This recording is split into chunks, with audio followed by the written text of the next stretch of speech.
کہ اگر ایک آدمی جمعہ کے لیے آتا ہے تو وہ 2 رکعتیں پڑھے بغیر نہ بیٹھے، چاہے امام خطبہ دے رہا ہو، 2 رکعتیں پڑھے بغیر وہ نہ بیٹھے۔ جابر بن عبداللہ رضی اللہ عنہ کہتے ہیں جاء سلیک الغطفانی یوم الجمعۃ ورسول اللہ صلی اللہ علیہ وسلم یخطب فجلس۔ جمعہ کا دن تھا، سلیک الغطفانی صحابی ہیں، یہ جمعہ کے لیے آئے اور اللہ کے رسول صلی اللہ علیہ وسلم خطبہ دے رہے تھے، وہ آ کے بیٹھ گئے، صحابی آ کے بیٹھ گئے۔ فقال له یا سلیک قم فرکع رکعتین وتجوز فیہما۔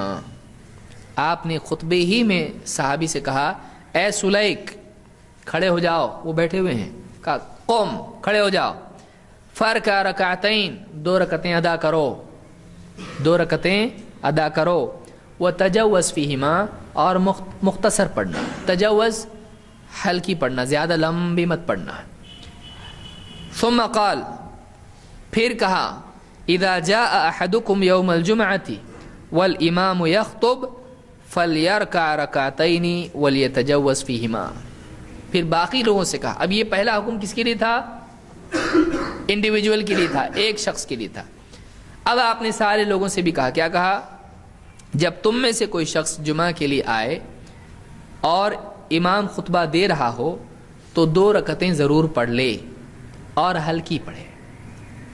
تو اس سے یہ بات معلوم، یہ بخاری اور مسلم دونوں میں روایت موجود ہے، اس سے معلوم ہوتا ہے کہ جمعہ کے دن آدمی کو جمعہ کے لیے جب وہ آتا ہے تو 2 رکعتیں پڑھے بغیر نہیں بیٹھنا چاہیے، چاہے امام خطبہ دے رہا ہو۔ بعض لوگ کیا کہتے ہیں، بھئی یہ جو صحابی تھے یہ بہت غریب تھے، ان کے کپڑے پھٹے ہوئے تھے اور اللہ کے نبی صلی اللہ علیہ وسلم چاہتے تھے کہ لوگ ان کا حال دیکھیں، تاکہ ان کو، اسی لیے آپ نے ان کو کیا کیا، کھڑے ہو کے نماز پڑھنے کے لیے کہا تاکہ لوگ ان کا حال دیکھیں اور ان کی مدد کریں۔ اتنا دور آپ صلی اللہ علیہ وسلم نے یہاں پر ان کو جو کہا وہی بات سارے لوگوں سے کہا، تو اب کون کس کو صدقہ دے گا؟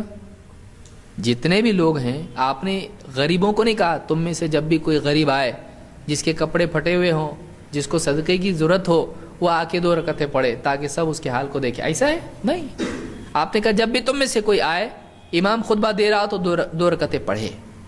تو اس سے معلوم ہوتا ہے کہ یہ حکم ان کے لیے خاص نہیں تھا، بلکہ یہ حکم ساری امت کے لیے ہے، ساری امت کے لیے حکم ہے۔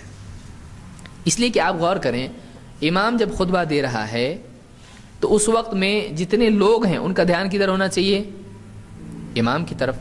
اب آپ ان کو کھڑا کر رہے ہیں نماز پڑھنے کے لیے اور آپ خطبہ دے رہے ہیں، اور آپ کیا چاہ رہے ہیں، وہ آپ کا خطبہ سنیں یا ان کو دیکھیں؟ سوچنے کی چیز ہے۔ تو خطبے میں ان کی طرف لوگ دھیان دیں یا خطبے کی طرف دھیان دیں؟ تو یہ بات ہی صحیح فٹ ہوتی نہیں ہے۔ صحیح بات یہی ہے کہ یہ سارے لوگوں کے لیے ہے۔ اس میں یہ کہ اگر کوئی آدمی مثال کے طور پر مسجد میں آتا ہے اور غلطی سے بیٹھ جاتا ہے، پھر اس کو یاد آتا ہے 2 رکعت نہیں پڑھا میں نے، پھر کہے بیٹھ گیا نا اب کیا ہوتا، صحیح ہے؟ نہیں۔ وہ صحابی بیٹھے تھے یا کھڑے تھے؟ بیٹھے تھے، تو آپ نے بیٹھے ہوئے کو کیا کیا؟ کھڑے ہو جاؤ اور پھر پڑھنے کے لیے کہا۔ معلوم ہوا کہ یہ چیز اتنی اہم ہے کہ یہ چیز چھوٹنی نہیں چاہیے، یعنی پورے خطبے میں ایک آدمی سے آپ کہہ رہے ہیں، معلوم ہوا کوئی معمولی چیز نہیں ہے۔ بہتر چیز یہ کہ آدمی اب اس کے لیے چلو حدیث پہ عمل کریں گے، کیسا؟ خطبے کے لیے باہر ٹھہریں گے، خطبہ چالو ہوا پھر جائیں گے تاکہ اس سنت پہ بھی عمل ہو، ایسا ہے؟ نہیں ہے، بلکہ کسی کی مجبوری سے دیری ہو جائے، لیکن یہ کہ ایک آدمی زبردستی دیری کرے یہ غلط ہے۔ پچھلی حدیثوں میں آپ سن چکے، جتنا جلدی آئے گا اتنا اس کے لیے زیادہ ثواب ہے۔